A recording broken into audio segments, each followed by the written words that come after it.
Hello. మనం common గా మన ఇంటి దగ్గర ఉన్న పెద్దవాళ్ళు బాత్రూమ్ పడిపోయారని కానీ మంచం నుంచి జారి పడిపోయి వెన్నుపూస ఫ్రాక్చర్ అయిందని చెప్పేసి మనం వింటూ ఉంటాము. వీటిని మన ఆస్టియోపొరోటిక్ స్పైన్ ఫ్రాక్చర్స్ అంటారండి. నేను doctor Balabalaji Oosari, consultant neuro surgeon, Mani hospitals. ఈ రోజు ఈ ఆస్టియోపొరోటిక్ బోన్ ఫ్రాక్చర్స్ గురించి నేను మీకు ఎక్స్ప్లెయిన్ చేస్తాను. పెద్దవాళ్ళు ఏమవుతుందంటే మనకి బోన్ లో కాల్షియం లెవెల్స్ అనేవి పడిపోయి మనకి ఎముక అనేది కొంచెం మెత్తబడటం వల్ల, అంటే బోన్ సాఫ్ట్ అవటం వల్ల అవి ఈజీ ట్రివియల్ ట్రామాస్, అంటే చిన్న చిన్న దెబ్బలకు కూడా మనకి ఫ్రాక్చర్స్ జరుగుతూ ఉంటుంది. ఎస్పెషల్లీ ఈ ఫ్రాక్చర్స్ అనేవి మోస్ట్ కామన్ గా స్పైన్ లో జరుగుతాయి. 50% స్పైన్ లో జరుగుతాయి. అదేవిధంగా హిప్ మనకి 20 దగ్గర ఒక 30%, మిగతా అదర్ షోల్డర్ కానీ 20%, మిగతా అదర్ జాయింట్స్ లో కానీ ఇట్లాంటి ఫ్రాక్చర్స్ జరగడం అనేది మోస్ట్ కామన్ అనమాట. సో ఈ ఫ్రాక్చర్స్ కి మనం ఏంటి ట్రీట్మెంట్ అనేది అంటే మనకి చూసేటప్పటికి మోస్ట్ కామన్ గా మనకు ఓల్డ్ పీపుల్ జరగడం వల్ల, అదేవిధంగా ఓల్డ్ పీపుల్ జరగడం వల్ల ఏమవుతుందంటే వాళ్ళకి ఇమీడియట్ గా మనం సర్జరీ చేయాలా లేదా అనేది చాలా మందికి డౌట్ అనేది ఉంది కామన్ గా. సో దీనికి మనం ఎలాగంటే ట్రీట్మెంట్, అది మనకి ఫ్రాక్చర్ అనేది ఫ్రెష్ ఫ్రాక్చర్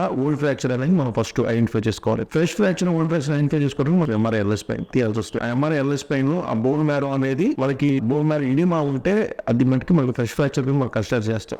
ఈ ఫ్రెష్ ఫ్రాక్చర్స్ కి అన్ని ఫ్రాక్చర్స్ కి మనం ఇమీడియట్ గా సర్జరీ ఏమైనా అవసరం అవుతుందా, లేకపోతే బెడ్ రెస్ట్ వల్ల మనకి రికవర్ అవుతుందా అనేది మనం ఎంఆర్ఐ స్కాన్ లో మనకి జరిగిన ఫ్రాక్చర్ బేస్ చేసుకుని ఉంటుంది అనమాట. ఒకవేళ ఆ ఫ్రాక్చర్ అనేది చాలా సివియర్ గా జరిగి ఆ వర్టిబ్రల్ బాడీ హైట్ మనకి ఆ వెన్నుపూస హైట్ అనేది తగ్గిపోయి ఆ ఫ్రాక్చర్ సెగ్మెంట్ అనేది పోయి వెనకాల ఉన్న వెన్నుపామును తట్టుకుని ఆ వెన్నుపాము డ్యామేజ్ చేస్తుంటే మటుకి దాన్ని మనం ఇమీడియట్ గా సర్జరీ చేయాల్సిన అవసరం రావచ్చు. అలా కాకుండా మనకి అంత హైట్ డిక్రీజ్ అవ్వకుండా సివియర్ గా వాకలైజ్డ్ గా పెయిన్ ఉన్నప్పుడు ఇప్పుడు మనకి రీసెంట్ గా మనకి వెర్టిబ్రోప్లాస్టీ, కైఫోప్లాస్టీ అనే ఒక 2 డిఫరెంట్ ప్రొసీజర్స్ అనేవి మనం చేయొచ్చు అనమాట. అది మనం ఏంటంటే ఒక చిన్న నీడిల్ ద్వారా మనం ఆ వెర్టిబ్రల్ బాడీలోకి వెళ్ళి అక్కడ బోన్ సిమెంట్ అనే ఒక మెటీరియల్ ద్వారా ఆ వెర్టిబ్రల్ హైట్ ని మనం ఇంక్రీజ్ చేసి ఆ బోన్ ని వెర్టిబ్రల్ బాడీ బోన్ ని మనం గట్టి పట్టుకోవాలని మనం చేయగలుగుతాము. దానివల్ల యూజువల్లీ మినిమం ఇన్వాసివ్ సర్జరీని మనం నెక్స్ట్ డే మార్నింగే మన పేషెంట్ నడిపించేయచ్చు. సో దట్ మనకి ఆ పేషెంట్ అనేది వెంటనే బెడ్ మీద ఉండాల్సిన అవసరం లేదు.